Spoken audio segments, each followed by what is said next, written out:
This is the Hubblecast, news and images from the NASA ESA Hubble Space Telescope.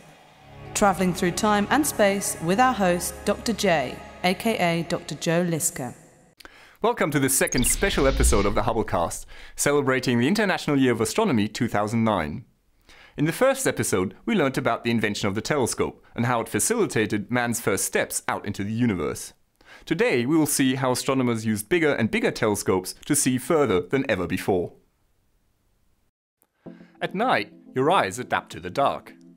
Your pupils widen to let more light into your eyes. As a result, you can see dimmer objects and fainter stars. Now imagine you had pupils 1 meter across. You'd look pretty strange, but you'd also have supernatural eyesight. And that's what telescopes do for you. Now, a telescope is like a funnel. Its main lens or mirror collects the starlight and brings it all together into your eye. The bigger the lens or the mirror of a telescope, the fainter the objects you can see. So, size really is everything. But how big can you make a telescope? Well, actually not too big if it's a refractor. The starlight has to pass through the main lens, and so you can only support it around its edge. Now, if you make the lens too big, it becomes too heavy, and it starts deforming under its own weight. That means that the image will be distorted. The largest refractor in history was completed in 1897 at Yerkes Observatory outside Chicago. Its main lens was just over 1 meter across, but its tube was an incredible 18 meters long. With the completion of the Yerkes telescope, the builders of refracting telescopes had pretty much reached their limit. You want bigger telescopes? Think mirrors.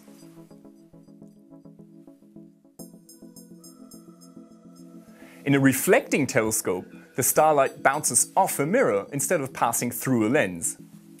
That means that you can make the mirror a lot thinner than a lens, and you can support it from the back. The result is that you can build a lot larger mirrors than lenses. Big mirrors came to Southern California a century ago. Back then, Mount Wilson was a remote peak in the wilderness of the San Gabriel Mountains. The sky was clear and the nights were dark. Here, George Ellery Hale first built a 1.5-meter telescope. Smaller than Lord Rosse's retired Leviathan, it was of much better quality, and at a much better sight too. Hale talked local businessman John Hooker into financing a 2.5-meter instrument. Tons of glass and riveted steel were hauled up Mount Wilson. The Hooker telescope was completed in 1917. It would remain the largest telescope in the world for 30 years. A big piece of cosmic artillery, ready to attack the universe. And attack it did. Along with the incredible size of the new telescope came transformations in the way the image was viewed. Astronomers no longer peered through the eyepiece of the new giant, but instead collected the light on photographic plates for hours on end. Never before had anyone peered so far into the cosmos. Spiral nebulae turned out to be brimming with individual stars. Could they be sprawling stellar systems like our own Milky Way? In the Andromeda Nebula, Edwin Hubble discovered a particular type of star that changes its brightness with clock-like precision. From his observations, Hubble was able to deduce the distance to Andromeda. Almost 1 million light-years. Spiral nebulae, like Andromeda, were clearly individual galaxies in their own right. But that wasn't the only incredible thing. Most of these galaxies were found to be moving away from the Milky Way. At Mount Wilson, Hubble discovered that the nearby galaxies were receding at small velocities, whereas the distant galaxies were moving away at a much faster pace. The conclusion? The universe was expanding. The Hooker telescope had given scientists the most profound astronomical discovery of the 20th century. Thanks to the telescope, we have traced the history of the universe. A little less than 14 billion years ago, the universe was born in a huge explosion of time and space, matter and energy called the Big Bang. Tiny quantum ripples grew into dense patches in the primordial brew. From these, galaxies condensed. A stunning variety of sizes and shapes. Nuclear fusion in the cores of stars produced new atoms: carbon, oxygen, iron, gold. Supernova explosions blew these heavy elements back into space. Raw material for the formation of new stars and planets. Someday, somewhere, somehow, simple organic molecules evolved into living organisms. Life is one miracle in an ever-evolving universe. We are stardust. It's a grand vision and a sweeping story, brought to us through telescopic observations. Imagine, without the telescope, we would know about just 6 planets, 1 moon, and a few thousand stars. Astronomy would still be in its infancy. Like buried treasures, the outposts of the universe have beckoned to the adventurous from immemorial times. Princes and potentates, political or industrial, equally with men of science, have felt the lure of the uncharted seas of space, and through their provision of instrumental means, the sphere of exploration has rapidly widened.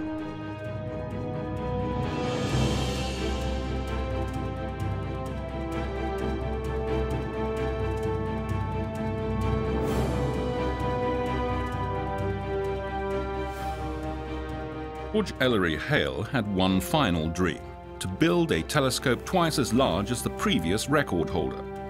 Meet the grand old lady of 20th century astronomy, the 5-meter Hale telescope at Palomar Mountain.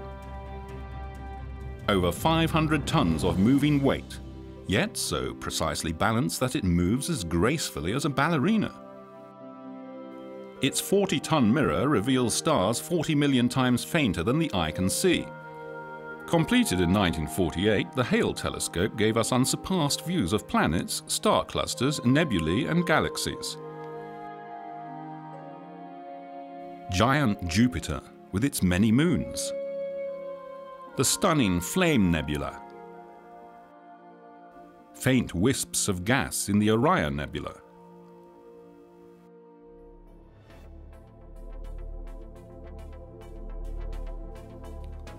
But could we go bigger still?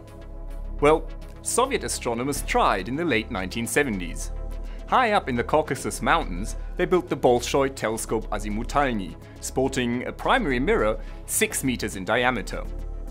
But it never really lived up to its expectations. It was simply too big, too expensive, and too difficult. So did telescope builders have to give up at that point? Did they have to bury their dreams of even bigger instruments? Had the history of the telescope come to a premature end? Well, of course not. Today we have 10-meter telescopes in operation, and even bigger ones are on the drawing board. What was the solution? New technologies. Thank you for joining me in this second episode of the special series.